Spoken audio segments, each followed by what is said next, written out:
it's just a question. Don't worry. If ever you choose to go back to your family, wala ka namang iintindihin sa akin eh. Okay naman siguro sa akin yung total. In good terms na naman kami ni Lali. Be, hindi na ako yung dating Vincent. Okay? Pero ama pa rin ako. My family will always be my family. At kailangan nila ako, Eric. Di ba yun naman yung setup namin ni Lali? Bago kayo padukot ni Dad. Sa tingin mo ba sa dami na nangyari sa buhay ko, Be? Balik pa ako sa pagkukunwari? You mean... Yes. Be, sa Unit 1720. Ito ang bago kong bahay. Ito ko bubuhin ang sarili ko. I'm so proud of you, Be.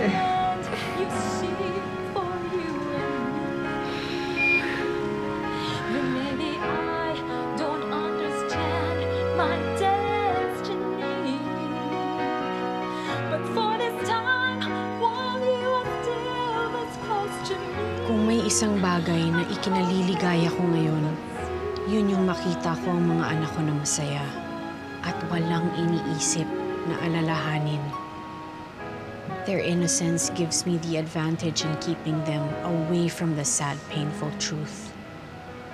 Mabuti na yun for now ay wala muna silang alam na ang kanilang Tito Eric pala ang tunay na nagmamay-ari sa puso ng kanilang ama. At mabuti na rin na wala rin silang alam sa unspoken setup naming tatlo.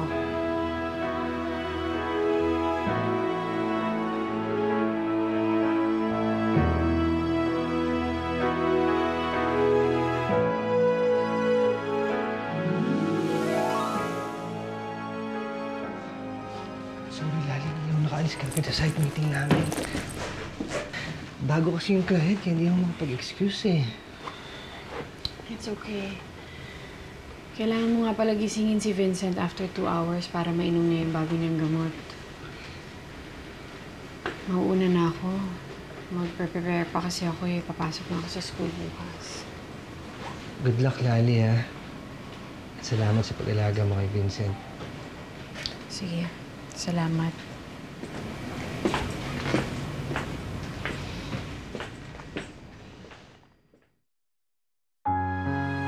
Yes, I'm now an outsider sa relasyong ito.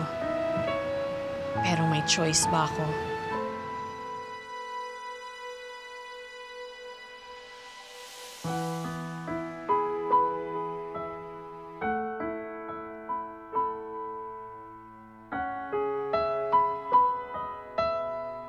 I am in love with this man, the father of my kids. And he is in love with this other man. And I have no choice but to accept him too.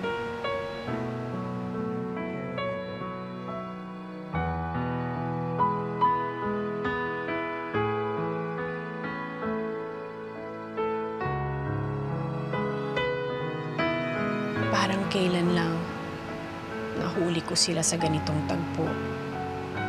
Halos ikabaliw ko yun.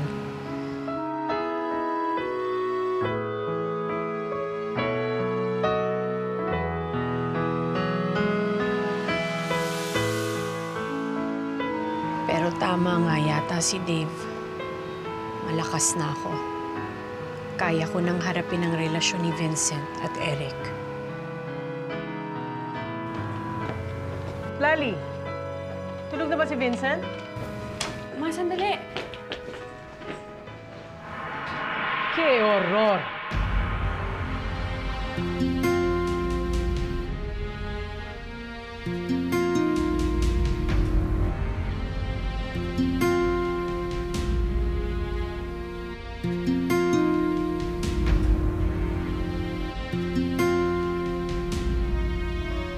What is this? Ma, Di ba nasabi ko na po ito sa inyo? Na okay na sa akin yung ganito, tanggap ko na po na sila. Yeah, I hear you loud and clear. Pero kailangan bang magpakakalos kayo?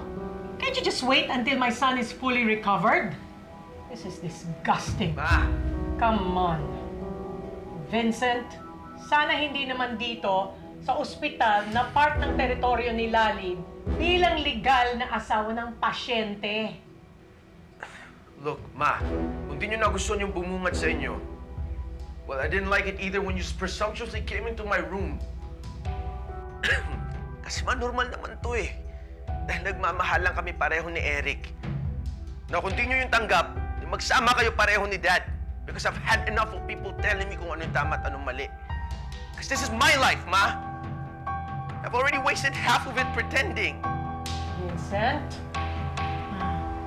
Tara na. Tayo na lang po muna mag-usap.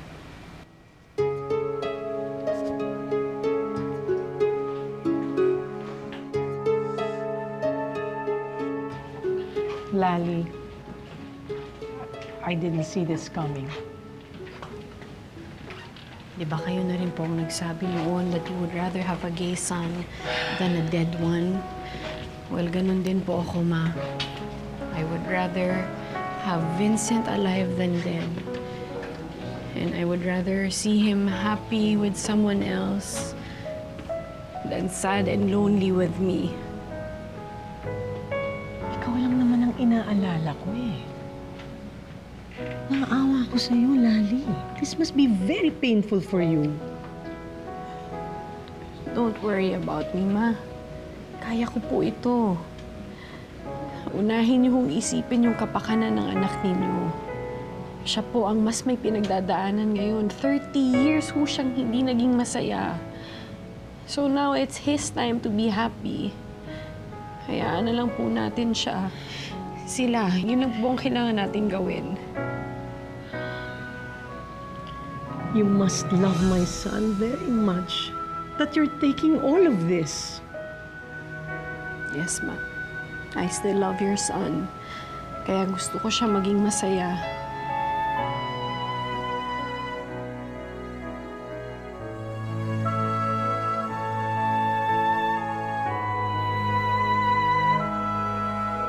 Lumaki siya. Ano nga pala sabi ni Doc? Kailan ka manganganak? Ang sabi ni Doc Sir, mga 3 buwan pa daw po. Kaya, medyo matagal mo pa ako papatirahin dito. Tsaka papakainin mo ko ng madami. Nakakatuwa ka. Lahat talaga dinadaan mo sa biro, ano? Siyempre, sawa na ako sa mga kadramahan ng buhay ko. Patawa-tawa na lang. Nasabi mo dati na nasayang mo ang buhay mo. Bakit nasayang? Naku, Sir, huwag mo nang alamin. Hindi mo magugustuhan, huwag na natin pag-usapan. Matagal-tagal pa tayo magsasama dito. So, mas mabuti siguro kung mas makikilala kita ng husto. Ano nga ang kwento mo?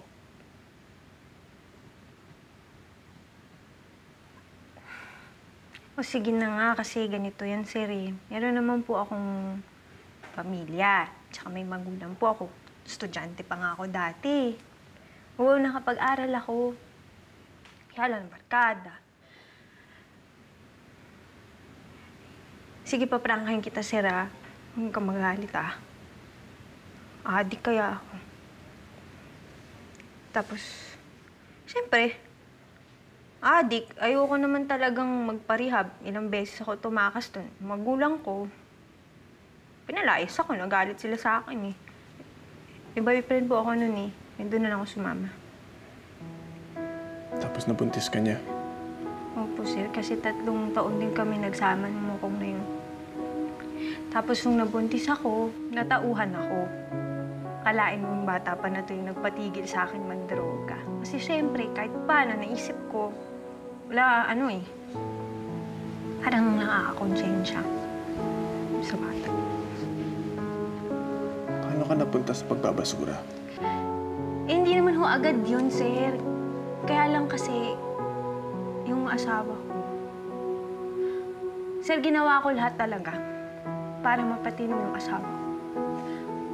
Pero problema sa dulo, namatay kasi nag-overdose. Tapos, syempre, yung magulang galit sa akin. Sabi sa akin, mais ka dito. Ganun, pag-aala-gala ako pagkatapos noon. Ba't di ka bumalik sa pamilya mo? Ay, sa kalagayan kong ganito, sir. Ay, hindi pwede. Kasi parang panibagong problema na naman po. Eh, yung magulang ko, hindi po nila kayang mag-alaga ng bata, sumuporta, ganun. Tapos, syempre, matanda na eh. Tsaka hindi naman po talaga kami mayaman. Yun. Eh, kayo, sir, kayo po talaga, alam ko, yung anak ko, mapapalaki niyo po ng maayos. Kaya hindi po talaga ako urong sa usapan natin. Promise ko po.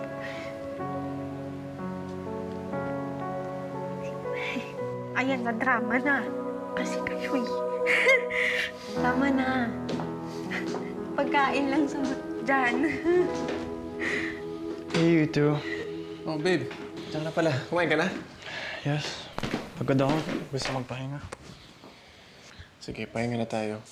Stella, ituloy na lang natin yung kwentuhan natin bukas. Good night. Ay, sige po, good night sa inyo.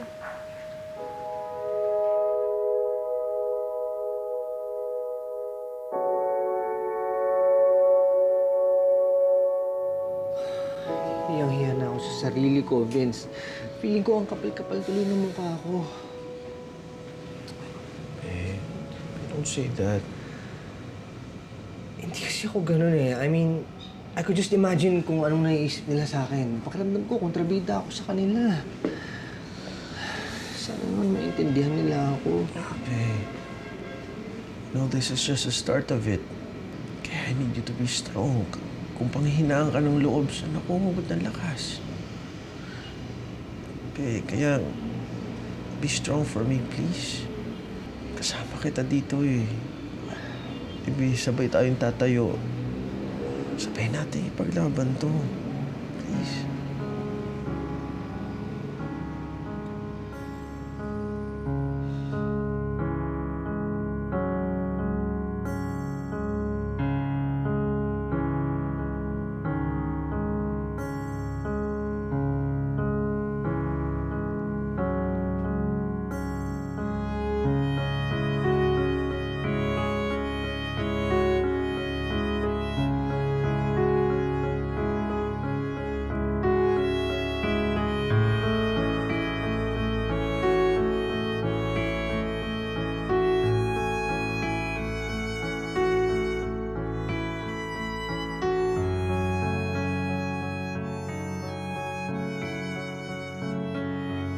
Eric, can I talk to you?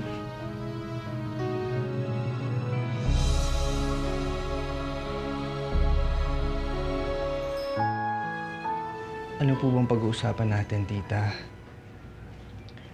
If this is about Vincent, I guess by now, alam niyo naman na hindi kami maghiwalay, kaya huwag niyo na sabihin kailangan namin maghiwalay. It's not about that, Eric. I just want to ask you, do you truly love my son? Tita, God knows how much I love Vincent. He's my all. He's my everything. Noon, sinubukan kong magpakalayo-layo sa kanya. Pero habang pinaglalayo kami, para naman kami pinagtatagpo ng fate. I swear, from the bottom of my heart, I love your son. And I will love him forever. Hindi ko pa kayang intindihin ang relasyon ninyo. At this point, I cannot fully accept it. But maybe, I'm not promising anything, maybe masasanay din ako. Hindi ko nga alam kung dapat ba akong masanay. But more than anything, I just want to see my son well. So please, help him to get well. Yes, tita. Yes.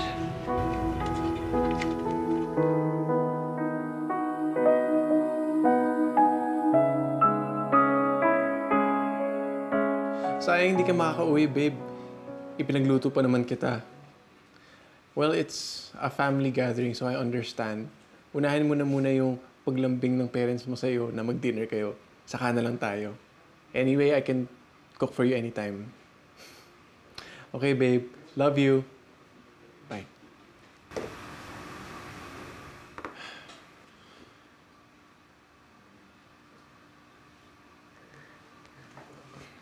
Sir, sir, sorry. Pasensya.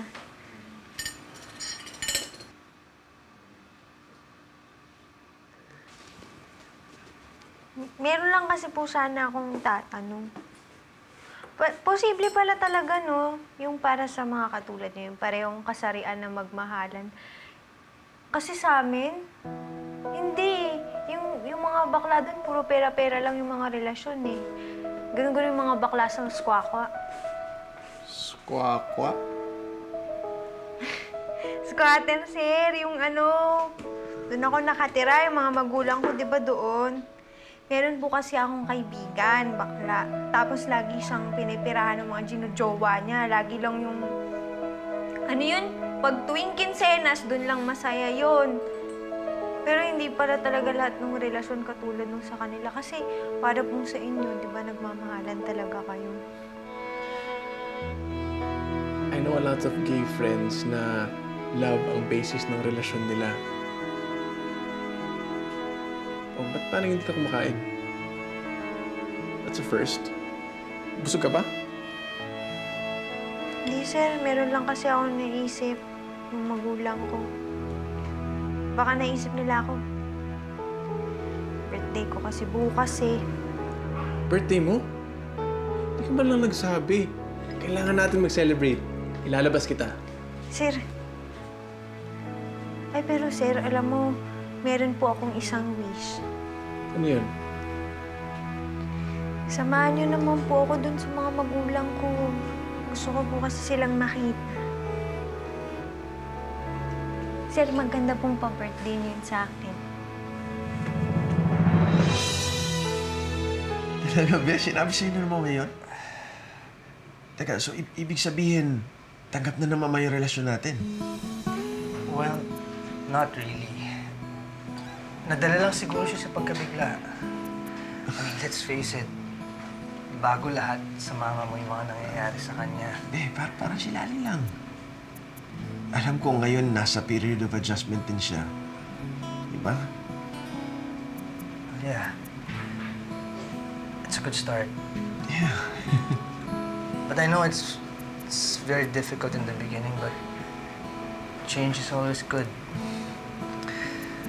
At least ngayon, kahit pa paano may nakikita na tayong liwanag sa harapan natin.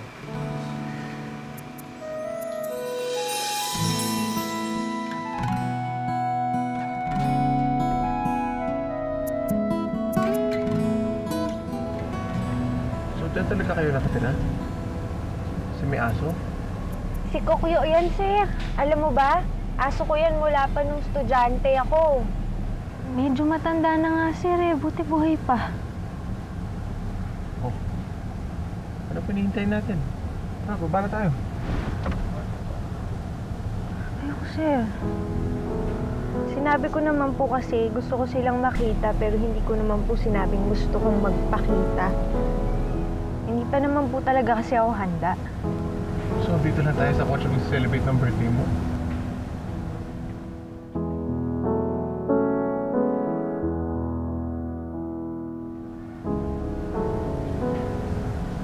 Ito na.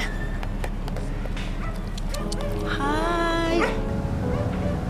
Yan ba yung mami mo? Sige na. Kainin mo na. Alam ko, gusto mo to eh. Sige na. May sakit ka ba? Sige, kainin mo yan ah.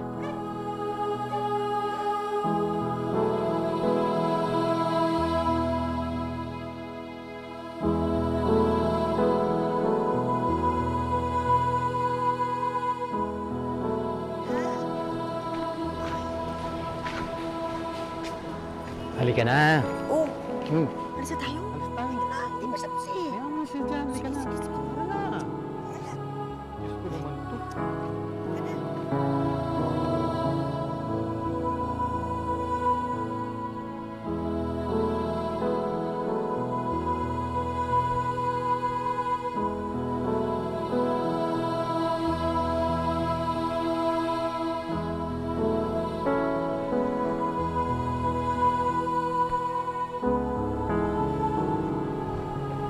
Kaya na, sir. Masaya na po yung birthday ko. Hindi ka na po, sir.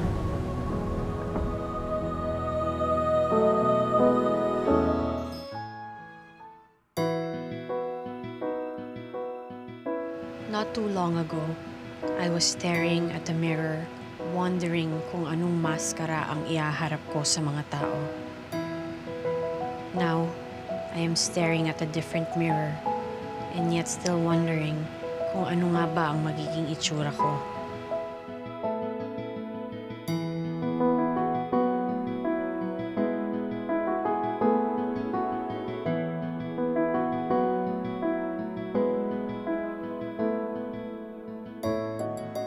Puting damit. Puti ang simbolo ng pagsisimula. Ng pagiging totoo. Hindi ko na kailangan pang magpanggap na isa akong perfect wife. Magdadamit ako at haharap sa lahat kung ano ako at kung sino ang tunay na Lali.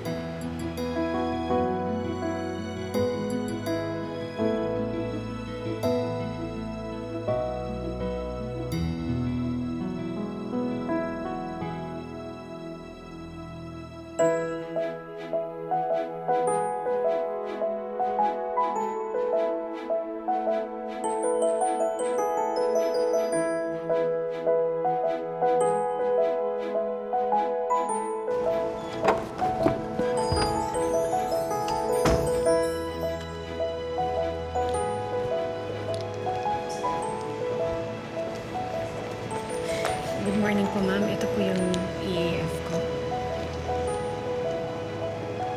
Our class started a week ago. Bakit ngayon ka lang pumasok? I'm very sorry, ma'am. May problema po kasi sa pamilya ko, kaya ngayon lang po ako nakapasok. Hindi pa nga po ako nakakabili ng uniform. Well then, dahil latecomer ka, kailangan mo muna ipakilala ang sarili mo sa buong klase.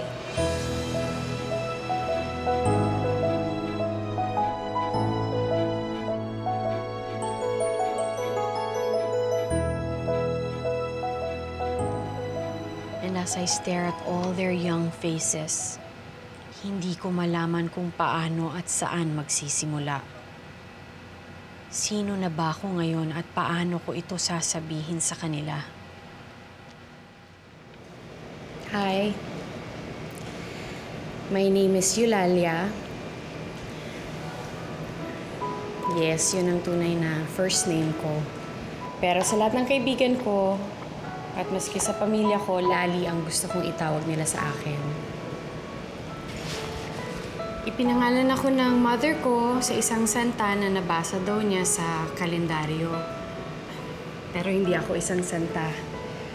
Marami na akong naging pagkakamali sa buhay ko. At gusto kong itama ang lahat ng yun. Kaya nagbalik ako dito. Kaya nandito ako sa university. I'm 30 years old, a lot older than all of you. At aaminin kong kahit mas matanda ako sa inyo, nininervyos pa rin ako dahil sa edad ko. I just hope that you will not see me as an older person or someone na naiiba sa inyo, kundi isang estudyante lang din na gustong matuto.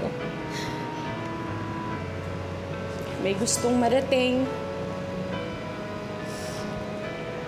Gustong makabangon ulit.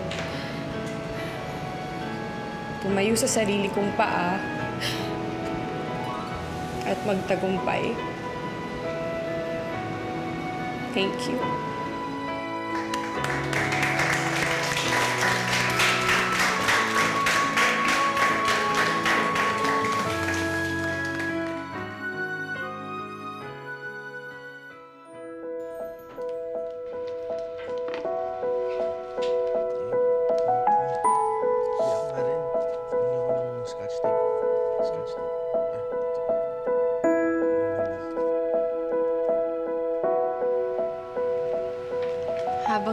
ng panahon, unti-unti kaming nasanay sa presensya ng bawat isa. Promise, last. Perfect dito.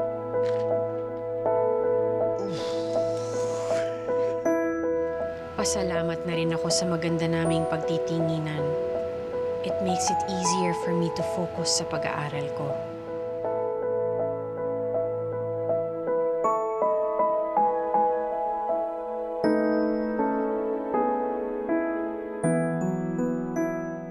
Be, I have good news for you. In 3 days, pwede ka na lumabas. Dahil okay raw lahat ng results ng lab test mo. Wow, it's good news. So, bukas, uwi mo na ako sa condo para mag-ayos. Para malinis naman pagdating natin doon. So, paano? Sasabihin ko ba kay Lali? Oo naman, Be. She has to know. Natutuwa yan. How about your parents? Well, pwede mo sabihin sa mami ko. Pero wag lang kay Dad. I don't want him to have anything to do with my life, Be.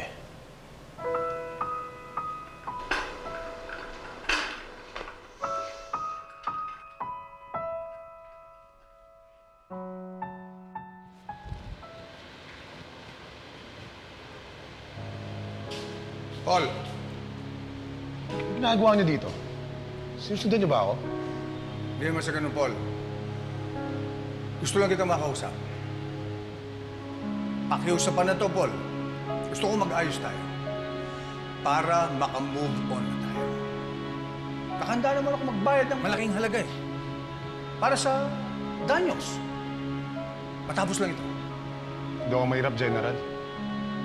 Hindi ko kailangan ng pera mo. Ganun ba, Paul? Baka gusto mo naman gamitin ko na yung dapat gamitin, Paul. Kilala mo ako.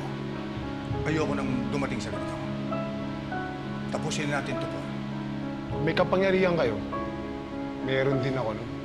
Hindi ako ordinaryong business. May sinasabi din ng pamilya ko sa buhay. May connection din kami matataas sa tao. Kaya hindi ako natatakot sa'yo. So yun, Court General. Ano ba?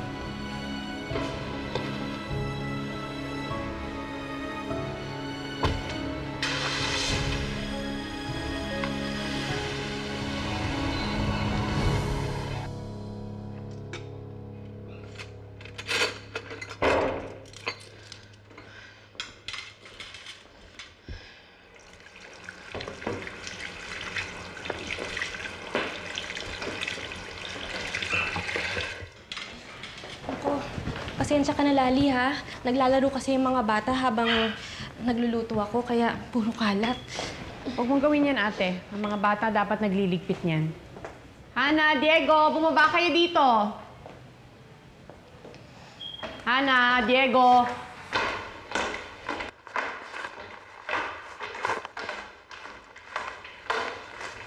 Ligpitin ninyo ang lahat ng kalat nyo dito. Mommy, I want to play. Ayokong magligpit. Nasa house po tayo ni na Momsy. Hindi po ako nagliligpit. Oo nga naman, Lali. Ako lang tutulong kay Diego. Hana, iba sa bahay ni Momsy, iba dito sa bahay natin. That's why I don't want to live here anymore. You don't love us. You're always not here with us. I want to go back to Momsy's house. Hana, umalik ka dito.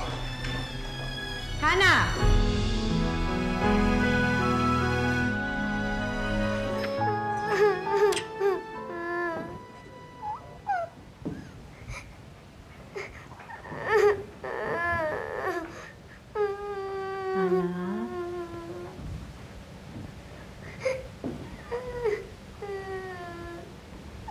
Hana, I'm so sorry if I'm not always with you, anak. Alam ko namimiss mo si Mommy. But you have to understand that Mommy is already going to school na.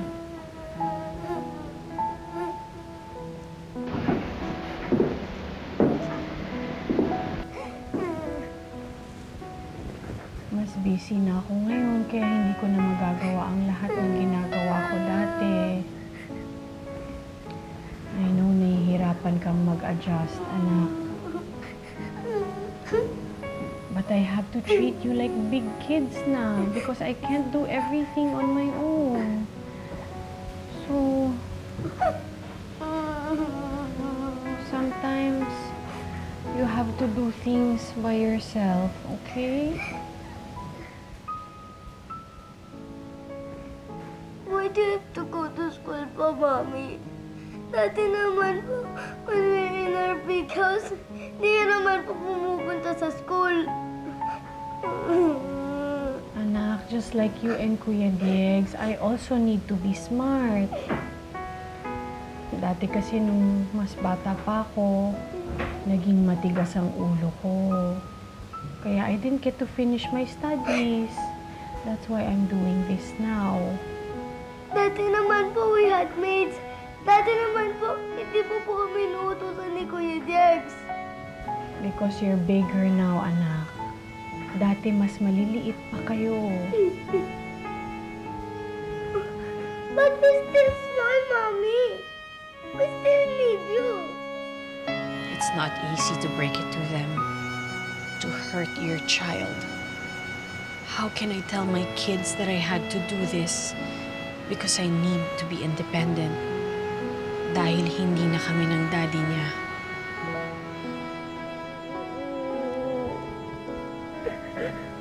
Anak, I know you still need me, anak.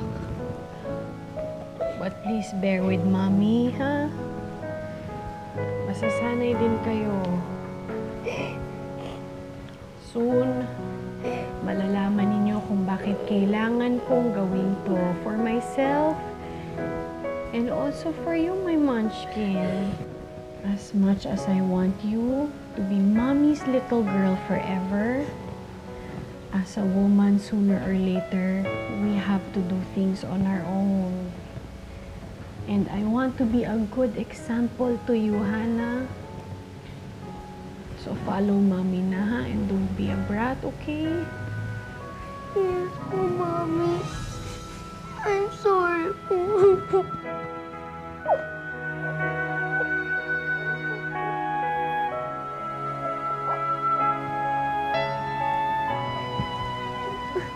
Sige na, go downstairs, tapos tulungan mo na si Kuya Dick sa pagliligpit. Okay po. Alam mo, yung mga bata talaga palatanong. Pero, nung hindi pa kami binabalikan ni Manny, naku, pinipese talaga ako ng mga tanong ng mga bata. Talaga? Anong sinasagot mo sa kanila? Wala, sinasabi ko na lang na wala yung tatay nila. Or malayo yung trabaho niya. Pero alam mo, in time, kahit hindi mo sabihin, malalaman din nila yun. Maiintindihan nila na wala na kayo. Gaya sa amin ni Manny noon. Mga anak ko mismo ang nagsabi sa akin na wala na kami at iniwan na sila ng tatay nila. Paano nila nalaman yun? Akala mo ba, porket mga bata sila ay wala silang alam? Pero matatalino sila, no? Alam nilang nangyayari sa paligid nila kahit hindi mo sabihin. Swerte ko nga. At least bumalik nga si Manny. Eh, yung sa'yo. Mukhang wala na nga, ate. Problema ko nga kung paano ko sasabihin sa mga bata ang dahilan kung bakit naghiwalay kami ng daddy nila eh. Kaya Lali, sinasabi ko na nga sa'yo, malalaman din talaga nila yung totoo. Hindi mo rin matatago yan ng ganung katagal. Kaya if I were you, pag-isipan mo na kung anong sasabihin mo sa kanila. Alis na ako, ah. Sige, ate.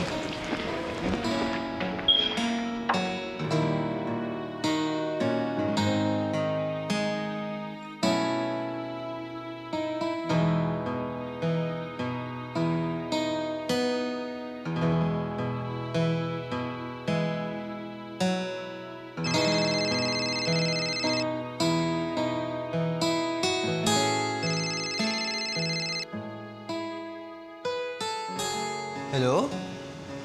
Hello, Lali? Eric, hi. I just called to tell you na nakuha ko ang text message mo kanina. Kalalabas ko lang kasi ng klase, kaya ngayon ko lang nabasa. Kailan ang labas ni Vincent? Ay, Lali, bukas na. Kaya nga nandito ako sa condo, naglilinis eh. Dahil dito daw niya gustong tumuloy. Kondo? Aling kondo? Itong condo ko dati. Akala ko nga na-dispatch ako na to noon. Eh, si Vincent din pala yung bumili nito nung umalis siya sa inyo. Dito daw siya tumuloy nung umalis siya sa inyo, kaya dito daw niya gusto magpagaling.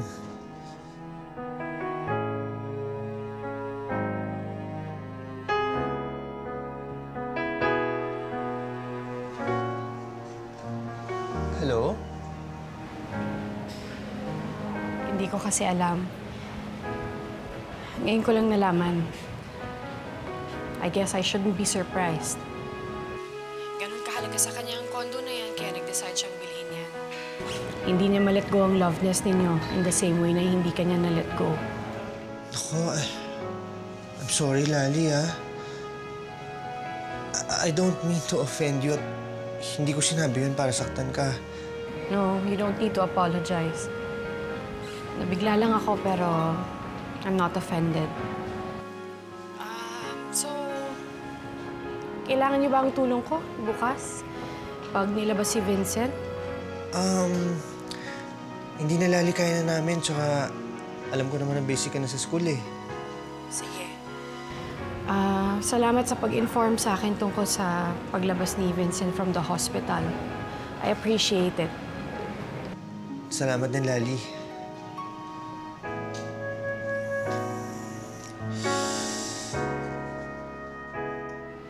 Yes, till now, sometimes may kirot pa rin sa puso ko.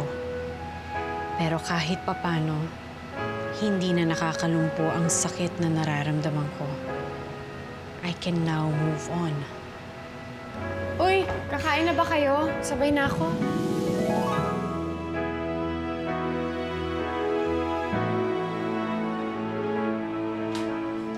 Be? Be? Sino Be?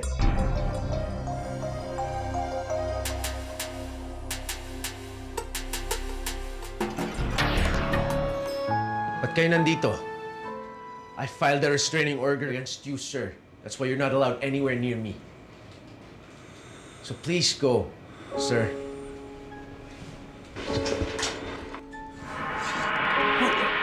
Nandito ako na. Hindi para saktan ka. Duman ako dito at nabalitaan ko at nalaman ko sa baba na lalabas ka na. At gusto kong malaman mo na masayang-masaya ako dahil nakaka-recover ka na. At pwede ka nang tumira sa bahay habang nagpapagaling ka, anak. Really, sir? And why would I want to do that? Huwag ka mag-alala. Hindi mo ako makikita sa bahay habang nagpapagaling ka. Hindi ako titira sa inyo, sir. Because I don't feel safe there. In fact, I don't even feel safe here. Now with you. So please, go, sir. Saan ka naman titira? Well, if you really must know, magsasama kami ni Eric, sir. Hindi pwede yun. Sino nagsabi? The dad that I lost? Kanino? To the son that he can't accept dahil syoke. Sige! Sige, sir, saktan mo pa ako. Nang tuluyan kita kay sumpa. Go ahead.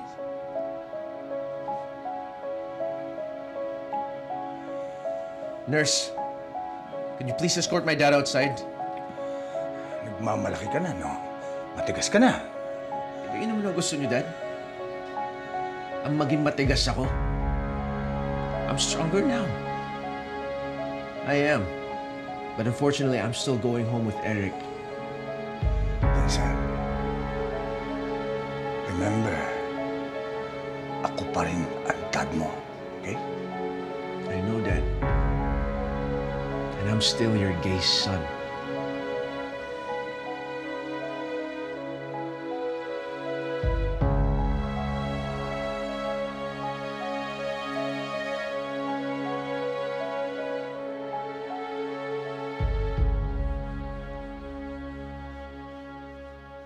Uy! Gusto naman, sir. Huwag ganun. Alam mo, tignan ako mapaanak sa ginawa mo. Lalabas yung bata ng di oras. Ako. Sorry, pasensya na. It won't happen again. Napalo pa kita, sir. Ay, bakit ba kasi medyo maaga ka po ata ngayon? Wala kasi akong gagawin sa resto. Tsaka, binili ko to para sa'yo. Ano po yan? Hindi kasi kita nabilhan ng gift nung birthday mo. So yan, pa-belated birthday gift ko sa'yo. Hindi siya mamahalin pero sigurado magugustuhan mo. Since mahilig ka pala dyan. Sir, salamat. Nag-abala pa po kayo pero maraming salamat po. Oh, babe! Andiyan ka na pala. Akala ko bukas pa dadalaw. Is na kita eh. Halika, ulit ka na ng damit. Stella, sige. Let's go.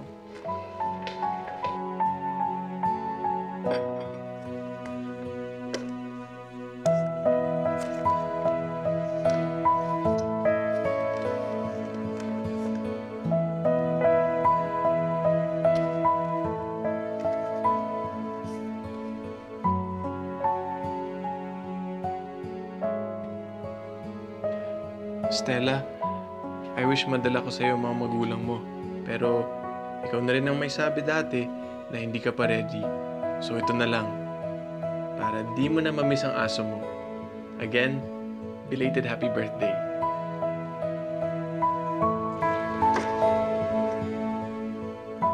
Kuya.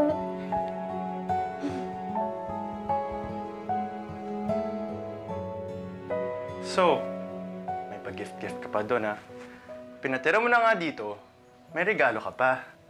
Nag-birthday kasi siya. Hindi ko nabigyan ng regalo. Ngayon nga lang.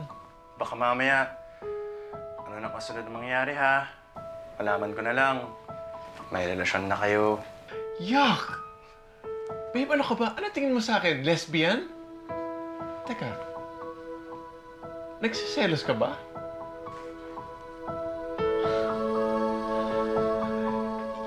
You're funny. Nagsiselos ka nga. Seriously, I really hope naawa ka lang doon. Pero alam mo naman, ang awa, minsan, nagkakadevelopan. I really hope alam mo talaga ang ginagawa mo. Babe, wala kang dapat ipagselos. Hindi ako papatol sa babae. Good. Anyway, I'll cook tonight. You want pasta? Al dente? Maybe. Yes, please. Perfect. Weird. How can this be right when you're not by my side? I'm not giving up. I'm willing to fight. Will you tell me?